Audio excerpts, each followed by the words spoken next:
अध्यक्ष एवं माधु गाउँपालिका अध्यक्ष जो यसै गरी यस कार्यक्रमका प्रमुख अतिथिको रूपमा रहनुभएका पूर्व मन्त्री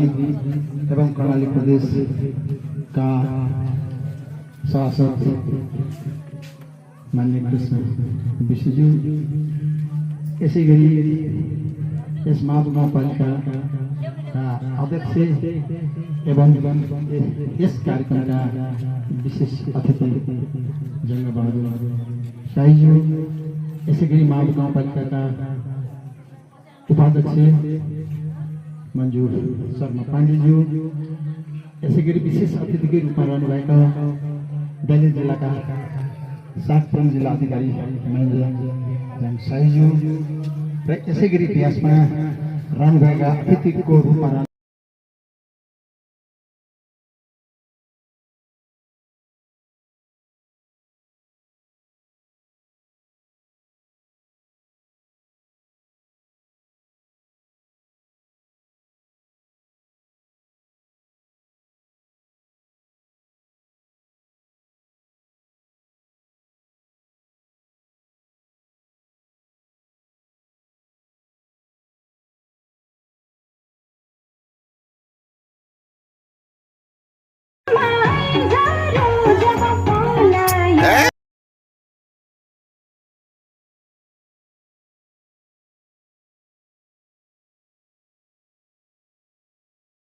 भोलिका दिनमा यसलाई कार्यान्वयनको दिशामा अवरोध हुने भएको कारणले हाम्रा हरेक क्रियाकलापहरू अब उत्पादनमुखी क्रियाकलापहरू हुनेछन्। त्यसैगरी हामीले साझेदार संस्थाहरूलाई पनि जति माहबु गाउँपालिकामा हाम्रो साझेदार संस्थाहरूले हाम्रा कामहरू गरिरहनु भएको छ, कृषिको क्षेत्रमा काम गरिरहनु भएको छ, पोषणको क्षेत्रमा काम गरिरहनु भएको छ, खानेपानीको क्षेत्रमा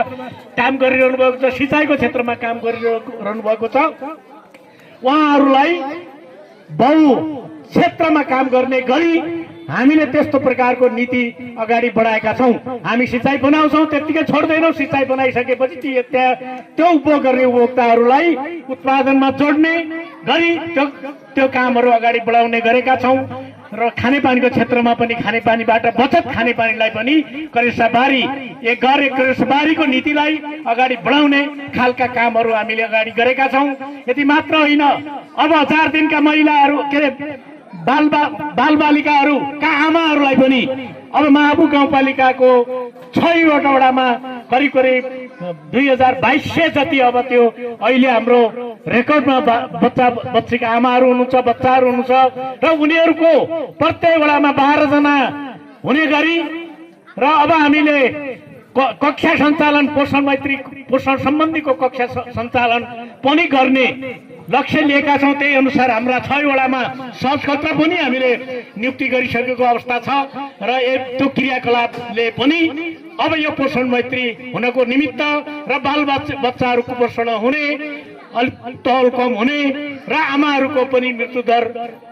कम हुने कुरामा पुग्नेछ। पक्कै पनि हिजोका दिनहरूमा हिजो 8-10 वर्ष पहिलाको अवस्थामा बालबालिकाहरू फुट्के हुने, आमाहरूको अवस्था पनि एकदमै कमजोर हुने, बाल मृत्यु दर पनि थुप्रै थियो र आमाहरूको मृत्यु दर पनि थुप्रै थियो र अहिले आएर बाल मृत्यु दर धेरै कमी भएको छ र आमाहरूको पनि मृत्यु हुने कुराहरू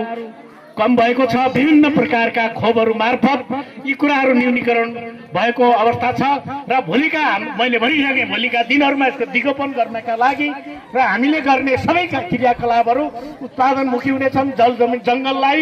सदुपयोग गरेर त्यहाँभित्र गरिने क्रियाकलापहरू जङ्गलमा गर्ने क्रियाकलापलाई पनि हामी उत्पादनमुखी बनाउनेछौँ। जङ्गलमा लगाइने बिरुवाबाट पनि हामी फलफुल जन्ने बिरुवाहरू लगाएर पनि त्यहाँबाट यो चाहिँ पोषणलाई पुरा गर्नेछौँ र पशुपालनको क्षेत्रमा पनि त्यस्ता क्रियाकलापहरू गर्नेछौँ। थुप्रै क्रियाकलापहरूमा साझेदारी संस्थाहरूले थुप्रै सहयोग गर्नुभएको छ। त्यो साझेदारी संस्थाहरूलाई पनि म धेरै धन्यवाद दिन चाहन्छु। यति मात्र होइन, अब हाम्रो उच्च मूल्य उत्थानशील कार्यक्रम 8 वर्षको लागि हाम्रो सम्झौता भएको छ। त्यसले पनि उत्पादनमा आधारित समूह सहकारीलाई त्यसले सहयोग गर्नेछ र यो कार्यक्रम अब केही दिनमा महाबु गाउँपालिकामा अब बाख्राको क्षेत्रमा, भैँसीको क्षेत्रमा, तरकारीको क्षेत्रमा, फलफुलको क्षेत्रमा काम गर्ने गरी अब सूचना निकाल्दैछ। कर्णाली प्रदेशमा त्यसको कार्यालय छ र यसरी अब महाबु गाउँपालिकाका हरेक नागरिकहरूले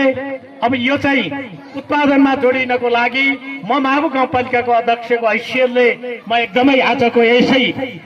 मञ्चबाट एकदमै आह्वान गर्न चाहन्छु र भोलिका दिनहरूमा पक्कै पनि सुखी महाबु र समृद्ध महाबु भन्ने हाम्रो महाबु गाउँपालिकाको मूल नारालाई सार्थक दिनुहुनेछ र त्यसलाई कार्यान्वयन गर्नुहुनेछ र एकदमै पोषण मैत्री बालबालिका हुनेछन्, पोषण मैत्री हाम्रा आमाहरू हुनेछन् र बुवाहरू पनि पोषण मैत्री एकदमै हुनेछन्।